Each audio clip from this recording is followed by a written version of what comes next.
talk about, or at least raise up for everyone, there may not be much that we can say, the difference between innocence and ignorance.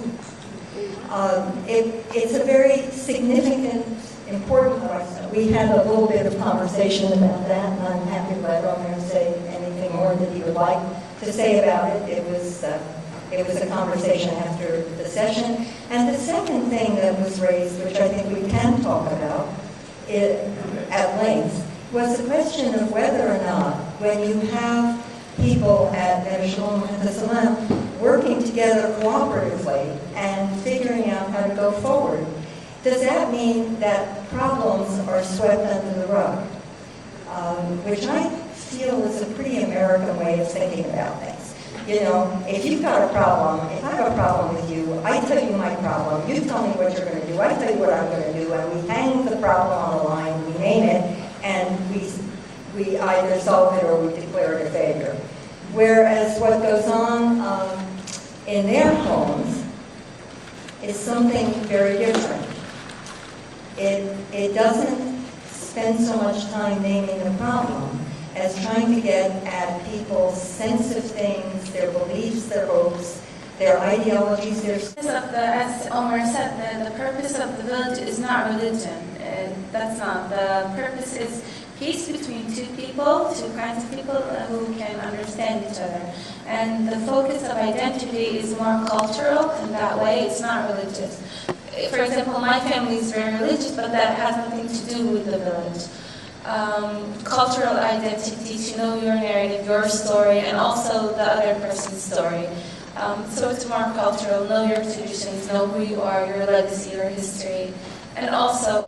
Yesterday I was asked a question similar to that about how was people's reaction in the army, when I went to 3 years in the army, and I said everywhere I go to in Israel, I find people who just don't know much about the other side, and I just using the village is very helpful to getting to know, to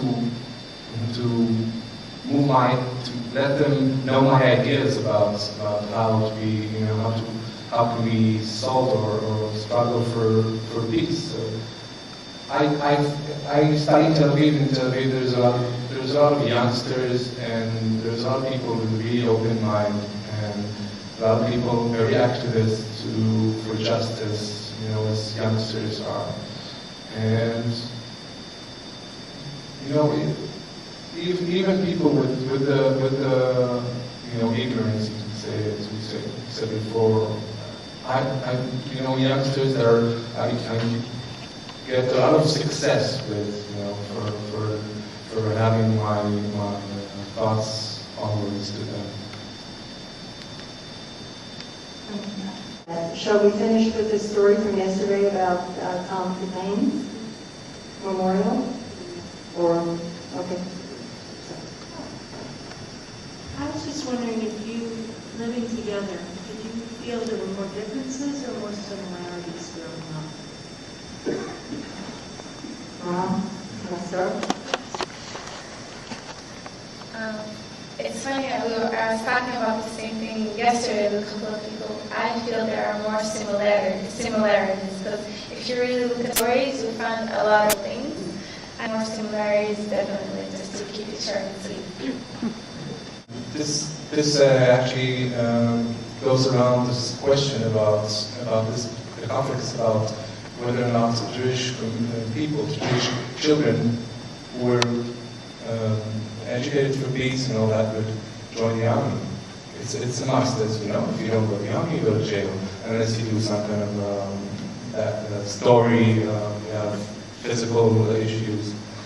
And the first boy, the first child, Jewish child who grew up in the village, went to the army, and just before he finished his service, he was in his helicopter crash, very famous, that 73 soldiers were killed, and he was one of them.